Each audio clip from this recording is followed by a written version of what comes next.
Welcome to Married to Movies.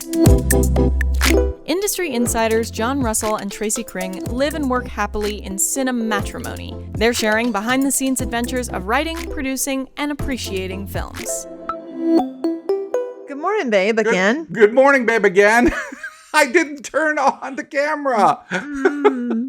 It's the No Kings Rally. Yeah, so I'm putting you on a bus. You're putting on a bus, so we don't have to worry about that. I'm not driving in that shit. No, not going to drive in that. I just hope everything's okay. I hope that nothing untoward happens. We live in a time where crazy shit happens, man. New York City doesn't have any troops in it, right? No. Everything will probably be fine in New York City because New York City actually supports its citizens. I was a little fucking offended. Oh, wait, who are you offended by? As a New Yorker, I mean, I've been here for like 12 years. Right. No, 15 years. So that counts. I've been here for 15 Wait. years. I know where you're going here. You're offended that Trump did not send troops here?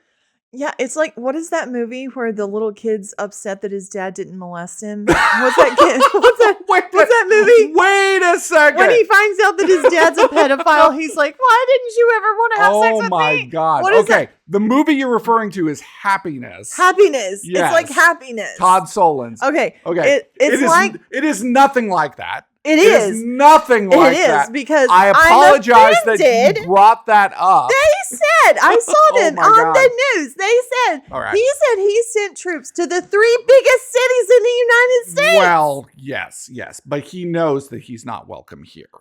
Excuse me. And he's not welcome there either. Is there a bigger city? We are bigger than Chicago. Of course. Yes. Are we bigger than LA? Yes, absolutely. What the fuck are you talking about? That's so offensive. I understand. Well, I asked my Republican friends, I'm not an illegal immigrant. There's no such thing as Antifa. And no, I do not support Hamas. I support people not being murdered. That's what I support. As a human being on this planet, understanding that we're really all the same. We are. And we really are all here. And if anything happens to here, we all suffer. We all love our children. Okay. Looking at the people who they're like, oh, there's a ceasefire. I should get the Nobel Peace Prize. And you see all of these roads full of people with like mattresses on top of pickup trucks and they're headed back. Where are they going? I don't know. No, but this is what I think really happened. What really happened is, there's a ceasefire. Everybody could go home. Get the hell out of here so we're not having to put you in these camps and man these camps secure these camps anymore. That's probably true. Get the fuck out of here. Right. Go back if that's what you want to do. And then people are going to arrive to rubble. It's like a new Trail of Tears. It is exactly that's what it is. What you would imagine. And like coming from where I live, around the Soddy Daisy area of Tennessee, right? Which everybody always thinks is a funny word. There's like up on the mountain when you go to see my family, there's like, this is the Trail of Tears. And you're just like, why did we do that? Why? You want to talk about rebranding. What the Israeli government did was rebranding. They started to basically say that Gaza was Hamas. Gaza, the land, was Hamas. So whoever's on the land is Hamas. That's kind of the scary thing about the way that they are villainizing Democrats, progressives, liberals. Yes.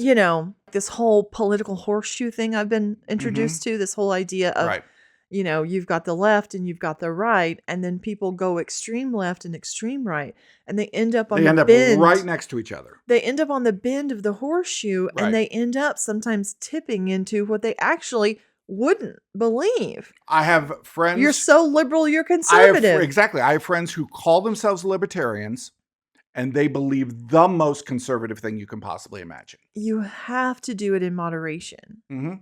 It's true. Isn't that like in the Bible? Like do everything in moderation. Do everything in moderation. The Apostle Paul. I'm not moderately angry about this whole we don't have troops in New York City thing, though.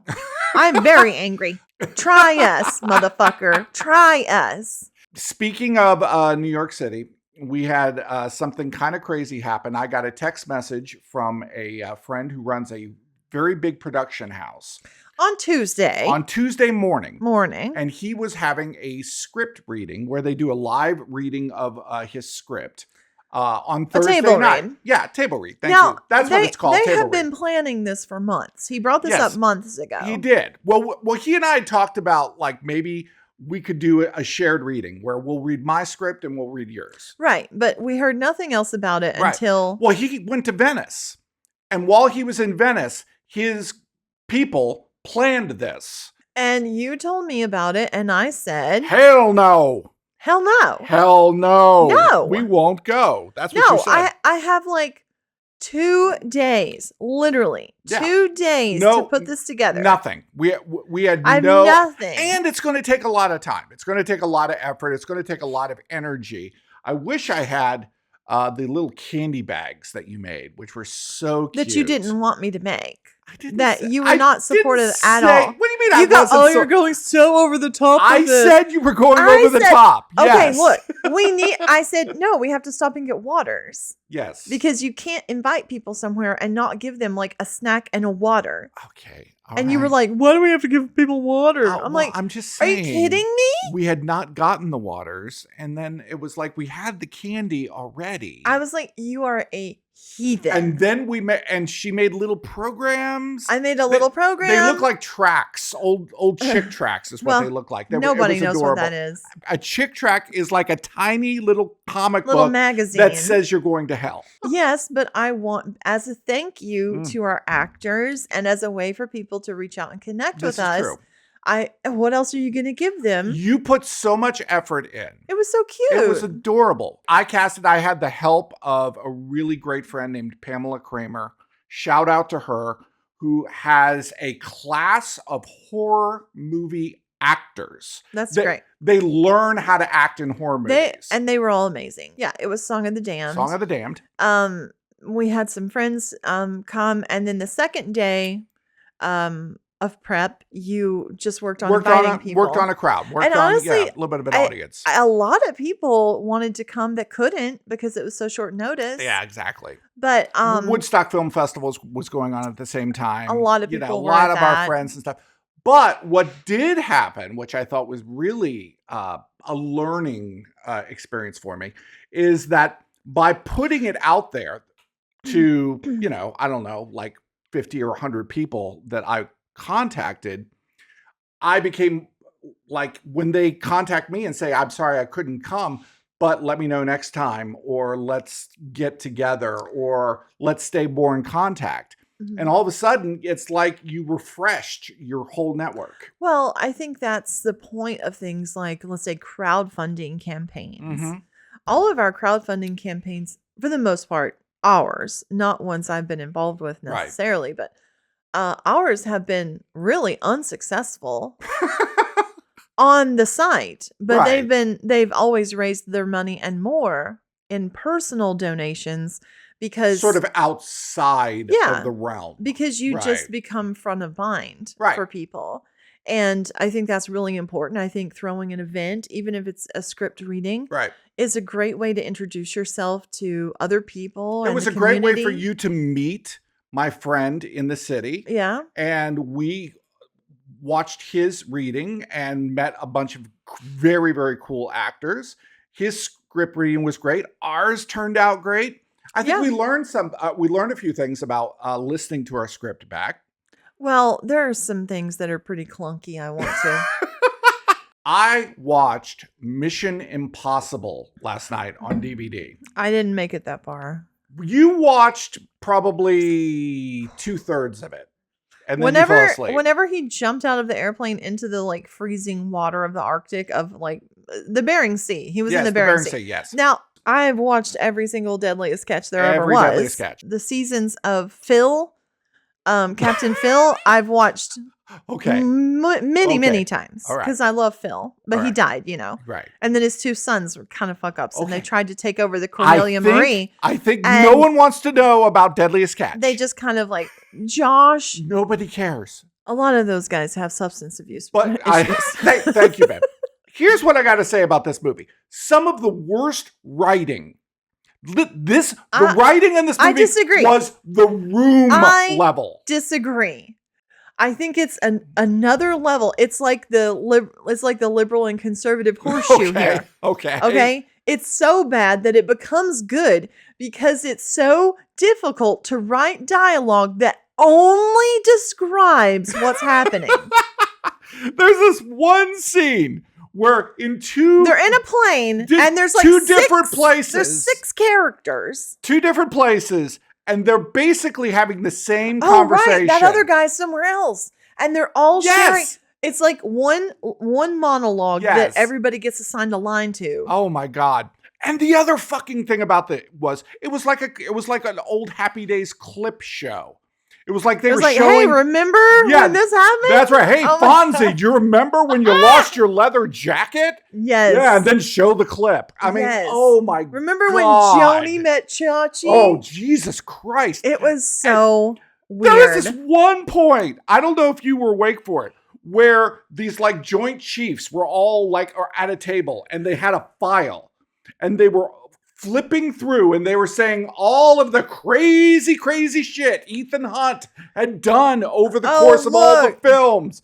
You mean this is the guy that got the knock list? The guy that blew up the Kremlin? The guy who...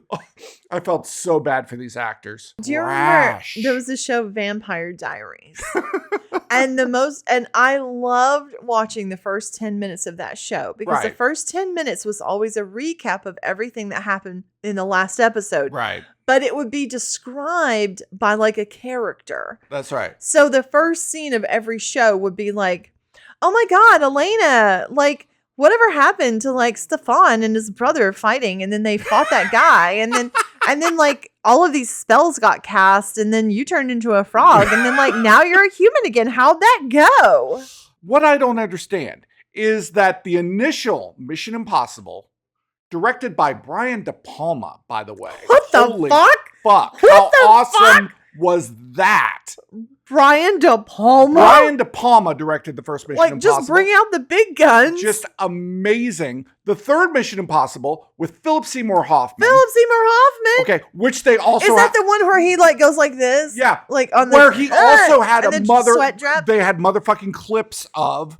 Okay. Oh my God. Like, I swear to God, there must have been 25 clips in this Mission Impossible movie. These movies are good. Well, they used to be good. I don't understand how you let this happen. What about South Park? There were so many But the whole jokes. Peter Thiel thing. There were so many jokes in that South Park. So funny. And I think that they have... Peter Thiel, I know a lot about the Antichrist. Okay. The last season, though, this was actually... This episode is the first episode of the 28th season. Right.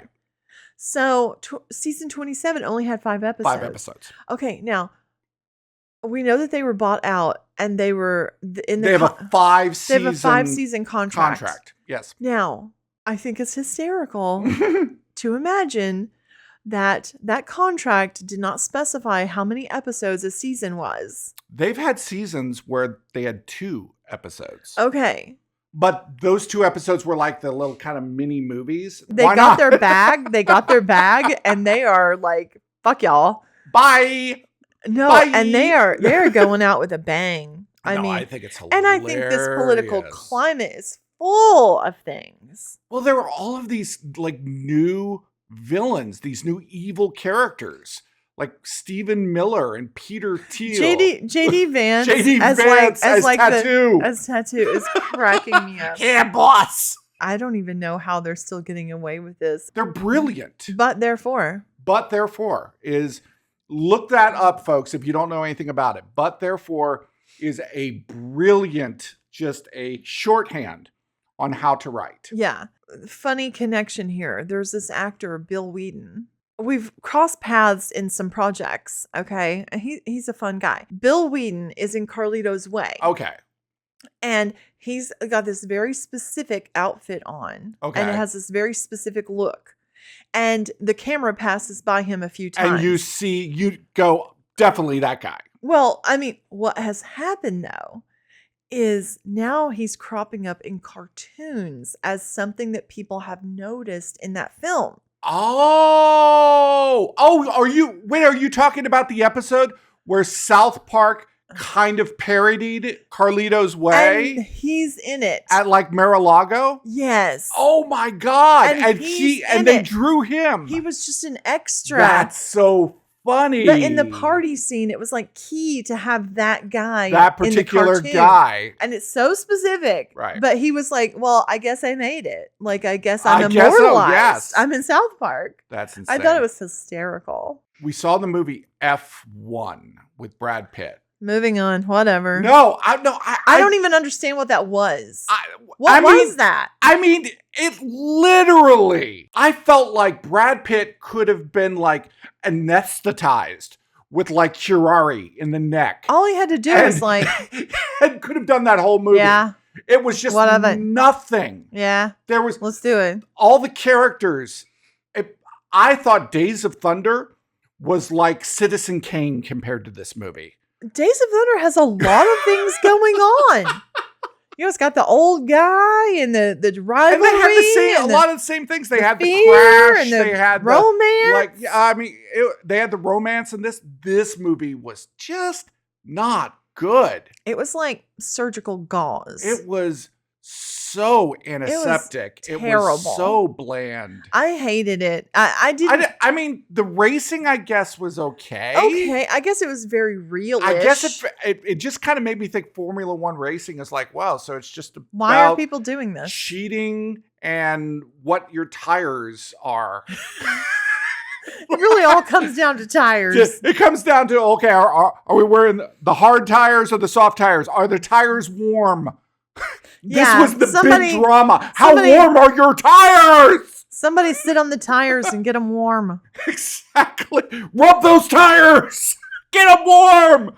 Oh my God. I did not get it. I tuned out completely. You're into racing. Great. Right. I think you could probably just watch a race and get just about as much story and plot. I think you would get more story. The commentator would give you more story. One thing that we did watch was 28 Days Later. And let me point out. 28 years later. 28 years. Well, I've seen the 28 days, 28 weeks. And now it's 28 years. Which we skipped months. For some reason. Yes. Well, I feel like what had happened in 28 weeks would have been just not enough difference in 28 months. I disagree because in 28 months, maybe we could have had some explanation of where the fuck this was headed. Okay, now I got a lot to say on this, so just bear with me, folks. Bear with me here. The Big Dick Giants. Those are great. I'm totally into that. Tracy was all about those big dick giants. I'm fine with that. But what about the fat bigotry? Oh, I know, man. The little weird albino worms crawling on the ground. Okay. And yeah. Fat people. Yeah, man. And they were supposed to be the most disgusting thing in the whole film were the fat people. It's just, yeah. Even as zombies. It's really reductive. Even as zombies, fat people are still disgusting. I mean, in my mind, if you're going to go into fat zombies, you've got to explain a little bit of how they got fat digestion wise. Okay. Okay. Now, zombies eat brains. I just want to say, I don't think I want to hear about zombie digestion. Really, do you want a guy with a chalkboard explaining zombie digestion to you? No, I don't need it written like a Mission Impossible movie. I just need to see what's going on. Okay? Okay. I need to see. What about zombie poop? This is my problem. If you have zombies and they've gotten fat, right? Brains, I mean, they are caloric. Okay. There's a lot of fat in there. Okay. Right? Sure. But like all the zombies that we've seen up to now, they've been like very fast moving. Right. They're probably using up all of the fat that they have eaten out of brains and other things that they're eating. Mm-hmm. Pretty lean meats and this high calorie brain. Right. So if you stop running, I could see how you might get fat. But are zombies digesting, which suggests life? And if they're digesting, they are shitting. Well, look. And are they shitting like mice? They had a or are they baby. shitting like squatting? They had a baby, so there is life. You can't tell me there are fat zombies and not show me like zombies walking around with just poop coming out of their butts. I don't want to see that. That's not the problem, okay? The problem is... Are they squatting in the woods? There was so much lore. Where did these giant things come from? I don't understand. They did say something about that. What? They said it had to do with steroids. They said Where did the steroids come from? The steroids came from the virus. Huh? And how did he have sperm that were alive? I know. And was he a zombie? I know. Or was he he's a new monster? I know, man. I know. In the Bible, there's giants. The Ralph Fiennes part was really cool. You could have had like an ultra religious sect, right? That maybe worshipped the giants because they were like biblical. I don't know, man. These movies are just not good. It's turned into just a straight up video game. It's not. It's just a straight up video game now. It's just not good. I mean, gorgeous. That one shot of him, the giant chasing him with the galaxy in the background. The opening shot of the frickin' running through the water with that giant coming out. That was unbelievable. I was terrified. That was an amazing shot. Absolutely. I was like, oh no, I can't handle this movie. But then was this Guy Ritchie? Who made this movie? No. Why did it look like a Guy Ritchie movie? It's Danny Boyle, babe. Okay, but he was doing edits and tricks like a Guy Ritchie film. Well, there were there was actually I found it more like Oliver Stone, where he was cutting in other like. No, I'm talking about the fast stuff. No, I'm talking about that was like a Ken Russell. Yeah. No, I'm talking about like the fast stuff. When things like no, that was Danny Boyle. No, that was Guy Ritchie. No, but Danny Boyle did that on things like Trainspotting and things like that because of, it's so he's the origination of that then? I don't know if he's the origination of that, but I think that is very much in a Danny Boyle style. He always uses the crappiest technology of the day. Lowest technology of its day. What I don't respect is you listening to AI music, Tracy. Sorry. You're listening to AI music and you're showing me AI music. Recently, I found Careless Whisper made as a soul cover. Mm-hmm. And it really works as soul music. Soul and disco. But I'm big on. You're encouraging soulless music. But I think it should be an indicator to real musicians that maybe they should start doing things as like soul and disco songs again, because people my age and older, that's like a nostalgic sound, a nostalgic feeling gets created listening to that. But we also loved music of the 80s and 90s.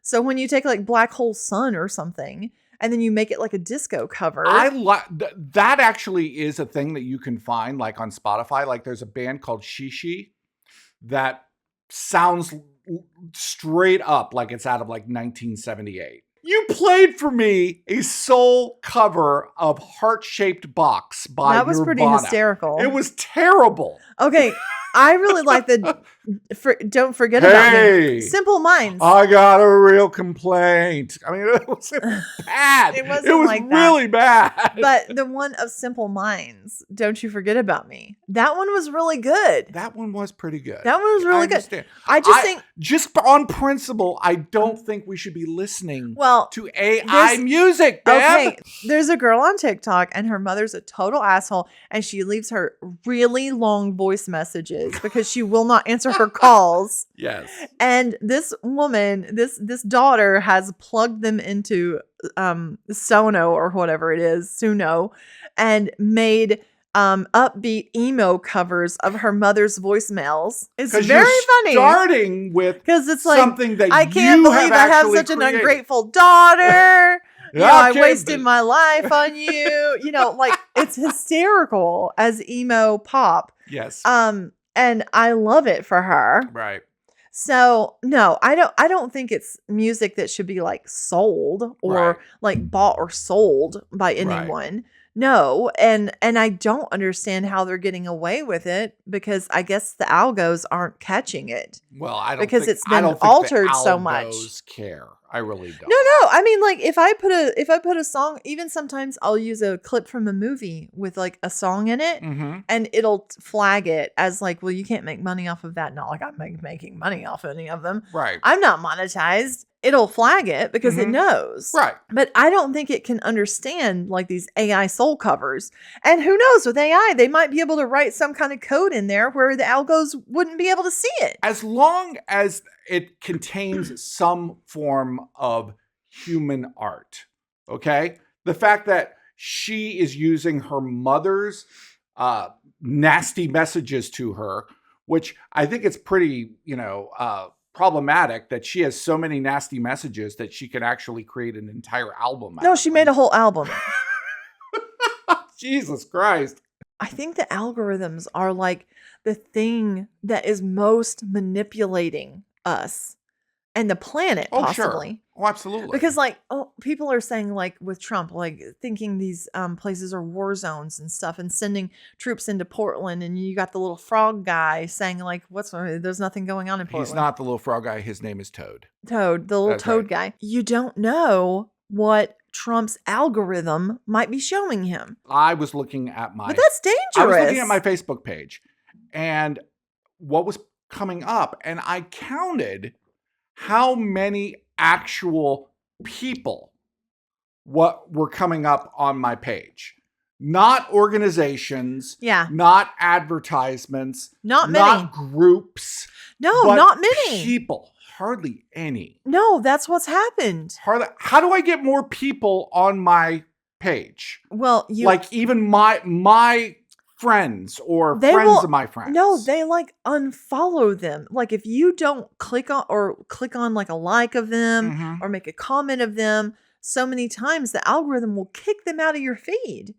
Oh, is that what happens? So like if you see something that you like and you want to see more of, you must say thumbs up. You must say heart. You must say hug, care. You must say something. Right. Or else, the people who've paid to be in your feed are the only things that's why I always get those clips of like the guys who are trying drum songs that they've never heard before. Aren't you normally going to engage what you disagree with as opposed to what you agree with? So when somebody who is saying something crazy, says something crazy, and you're like, see whoa, more. Man, what are you doing? But you click see more. Right. Right? Right. Well, now you've engaged. Right. And now this is going to come up in your algorithm. It said, oh, well, John's engaging with all of these things. Let's pump more out to him. I posted, I hardly ever put political stuff on my Facebook page, but I did yesterday. And man, people just got into a big fight on my wall. Well, you create a space. You create an opening for them to say something. Yeah. So that's why I'm very careful about what I say. You just don't do it. Yeah. Because I don't want to open up an open field where people feel like they can come in and comment negative stuff. I don't want people to fight. I would like people to talk. People cannot talk right now. Mm-hmm. I don't want them to talk. I want them to be in their separate fucking corners and get their shit together. And then we can come and sit down and talk. When kids are acting bad, they get sent to their room. They get set alone. So we're going to send all the Democrats and all the Republicans, to bed without supper. Yes. No, I mean, like in a shutdown, what else is going to move the needle? Yeah. And I think more and more we all have to look at things that are being made hard. Mm-hmm. Okay? Okay. You got to be careful. I've got a friend and they're going through some drama at work. Mm-hmm. And the work is trying to make things very hard. I see. You're talking about when it feels like people are making things more difficult on you so they can push you out. Yes, they want you gone. And I said to them, they're making things hard because they want you to give up and to quit. Yes. They don't want to have to do anything or fire or be the bad guy. So what's the answer? They just want you to give up. So what's the answer to that? Do you just go ahead and quit or do you fight? No. And you don't fight and you don't quit. Mm-hmm. My answer is confuse, confound, placate, I feel and like play dumb. Well, I feel like that's what's happening, with these rallies Wear in them Portland. out. You are such a dumping ground that you completely and utterly wear them out of all of the things they thought were going to bother you. Mm-hmm. Like, oh, well, if we say this, we're definitely getting rid of them. Well, that's the power. Nope. That's the power of nonviolence. I remember I watched Gandhi, and there was a scene that's incredibly powerful where this line of people walk up I to need the to watch British. that again. Oh, it's incredible. It's powerful. The British walk up. We watched that in school. Yeah, and they beat them down. They beat down the whole line of people. And then other people come, pull them out, and another line of people walk up. Mm-hmm. They beat them down. And they keep and when I saw that, what I learned was the people that were walking up were the powerful ones. Yeah. They were the thugs. They were the ones that would not be stopped. Yeah. And all the people beating were what happens, the wusses. They were the little lame ones. Well, and what happens is people start to not understand why they're doing something anymore. Mm-hmm. Okay? Whenever it's like, well, I keep having to beat these people down and they just keep coming back. They just keep coming. Why? They must believe in a way that I Or will I'm so never tired. believe. Like I'm so fucking tired of beating people. My arms are, I just can't even do it anymore. In Jesus Christ Superstar, the Norman Jewison movie, there's a shot of the guy who's whipping Jesus. Mm-hmm. And at the end of the 39 lashes, he's like, and it's like Jesus took the 39 lashes, but the guy is worn out because he's having to do it. And it is not fun. And it's not easy. And it's not easy. And people will be hurt. And like whenever I say that to people, they're just like, well, I just feel like I'm having to bend over and take it up the ass. You're not. Mm-hmm. You're not taking it up the ass. You're letting them wear themselves out. It's just like a child when they throw a tantrum. Right. They wear themselves out and they go back to sleep. It's going the second mile. It's taking control. It's turning the other cheek. It's literally. Exactly. Taking control of the situation. Slap, turn the other cheek. Slap, turn the other cheek. I will take control of this situation. It's the only way to control. Exactly. And to me, yes, it is much more powerful. It's much more intelligent. We are in a time right now of what Nietzsche calls will to power, where people believe dominance. Might makes right. It is, I will gather as much power as I possibly can. I'll blow up a boat, in the waters of Venezuela because I can. Because I can. I will do it. It takes a lot of energy to keep wind in a sail. Mm-hmm. Okay? You just continue not to create wind for You're these not people. giving them anything. You're giving them no energy. No fuel. You're like, please tell me more. That's right. Please explain that more. Mm-hmm. Play dumb. Right. That's why I'm saying placate. Right. Play stupid. Confuse them. Confound them. Right. Let them dump it all out. Get it all out, buddy. Mm-hmm. Okay?